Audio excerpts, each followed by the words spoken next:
প্রথমেই জানাই সকলকে একান্ত আপন হাউস ইউটিউব চ্যানেলের পক্ষ থেকে অসংখ্য ধন্যবাদ। আমার এই চ্যানেলে প্রতিটা দিন নতুন ধরনের শিক্ষণীয় ভিডিও দেওয়া হয়। চলুন কথা না বাড়িয়ে ভিডিওটা শুরু করা যাক। ফার্স্ট প্রশ্ন, মন্টেগনু ট্রান্সপোর্ট সংস্কার আইন কবে চালু হয়? উত্তরটি হলো 1919 সালে মন্টেগনু ট্রান্সপোর্ট সংস্কার আইন চালু করা হয়। নেক্সট প্রশ্ন, নীললোহিত এই গ্রন্থটি কার লেখা? উত্তরটি হলো প্রথম চৌধুরীর লেখা। নেক্সট প্রশ্ন, গান্ধীজি কত সালে ভারত ছাড়ো আন্দোলন শুরু করে? উত্তরটি হলো 1942 সালে গান্ধীজি ভারত ছাড়ো আন্দোলন শুরু করে। নেক্সট প্রশ্ন, আলমগীর কাকে বলা হয়? উত্তরটি হলো ঔরঙ্গজেবকে আলমগীর বলা হয়।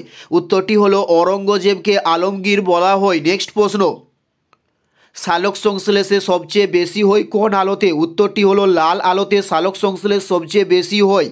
নেক্সট প্রশ্ন, কোন গ্যাসকে মার্স গ্যাস বলে? উত্তরটি হলো মিথেন গ্যাসকে মার্স গ্যাস বলা হয়। উত্তরটি হলো মিথেন গ্যাসকে মার্স গ্যাস বলা হয়। নেক্সট প্রশ্ন, ভারতের দীর্ঘতম নদী কোনটি? উত্তরটি হলো হীরাকুদ ভারতের দীর্ঘতম নদী।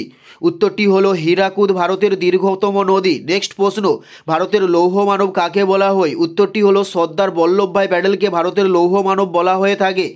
উত্তরটি হলো সর্দার বল্লভভাই প্যাটেলকে। নেক্সট প্রশ্ন, তিরুপতি মন্দির ভারতের কোন রাজ্যে অবস্থিত? উত্তরটি হলো অন্ধ্রপ্রদেশ রাজ্যে তিরুপতি মন্দিরটি অবস্থিত। নেক্সট প্রশ্ন, ভারতের সর্বোচ্চ পর্বত কোনটি? উত্তরটি হলো কারাকোরাম ভারতের সর্বোচ্চ পর্বত। উত্তরটি হলো কারাকোরাম ভারতের সর্বোচ্চ পর্বত। এটাই ছিল এই ভিডিও লাস্ট প্রশ্ন। ভিডিওটি কেমন লাগলো অবশ্যই কমেন্ট করে জানিও। যদি ভিডিও ভালো লেগে থাকে তাহলে অবশ্যই ভিডিও একটি লাইক করে দেবেন। চ্যানেলে নতুন হলে অবশ্যই সাবস্ক্রাইব করে দেবেন।